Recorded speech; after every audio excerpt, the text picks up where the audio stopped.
It's another major day for President Obama at the United Nations. Soon, he will sit down with Cuban President Raul Castro. This comes just one day after he met with Russian President Vladimir Putin. The two clashed over their plans for defeating ISIS, the Syrian civil war, and Ukraine. Margaret Brennan has more.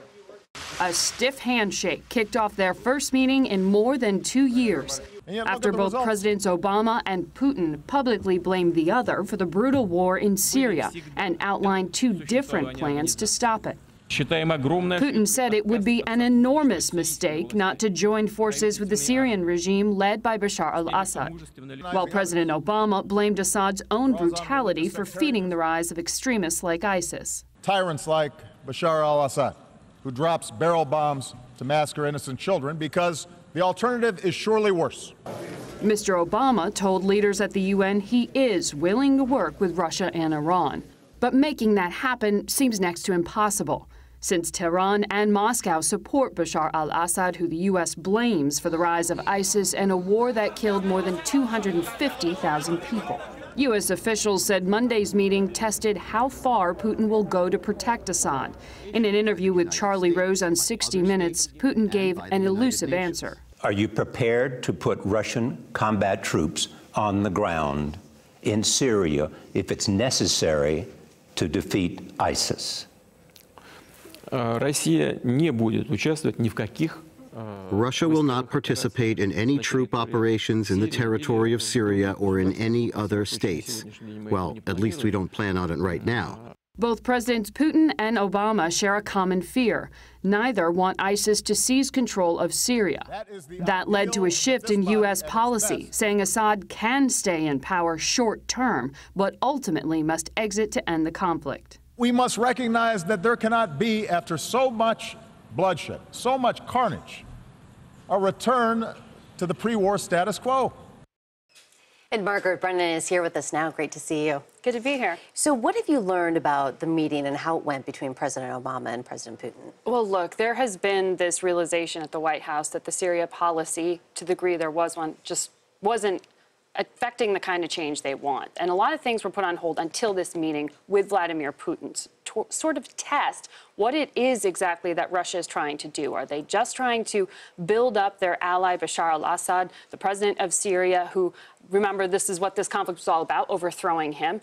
Or is he truly going to do what he says he is, which is to fight ISIS? So after this meeting, now the White House can go back home and say what parts of our Syria policy are going to stay, what parts are going to go. But it's not clear from last night that there was any breakthrough between the two leaders. So what's the bigger threat when you look at the big picture, Margaret? Is it keeping Assad in power, or is it ISIS? Well, this is part of the fundamental disagreement here between the U.S. and Russia, because the U.S. believes that it was Bashar al-Assad, his brutality against his own people, that drew in these extremists and terrorists and fed ISIS, and that he allowed them to thrive. And that's how they have such a large part of the country.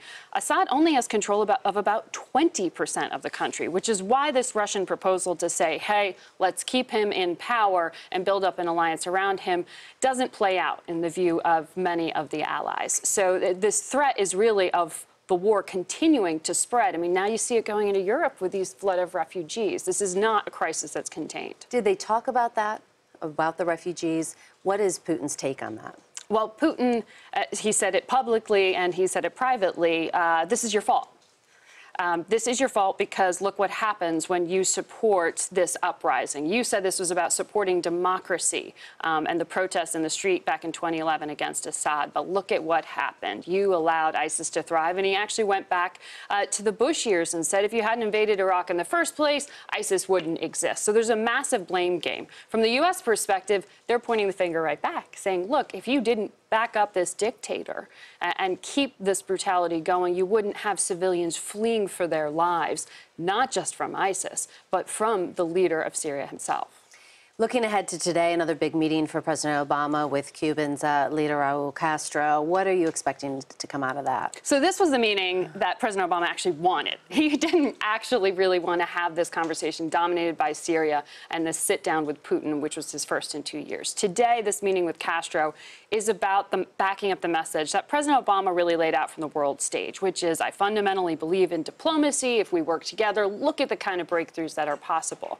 But what's significant for Cuba Cuba is this is the first time Raul Castro has ever spoken to the UN, which he did earlier this week. And to get this kind of FaceTime with the President of the United States, I mean, there is a very long list of leaders who want time with the president. And this is a statement, look, if you continue to follow through with the kind of changes you've promised to take in Cuba and open up, you will get more agreement from us. But the elephant in the room still remains the embargo that the president needs to convince Congress to lift, and he hasn't succeeded in doing that yet. That's the top of the Castro wish list. All right. Well, as you pointed out, a lot of firsts happening at the United Nations recently. Our State Department correspondent, Margaret Brennan, thanks so much for being here. Thank you.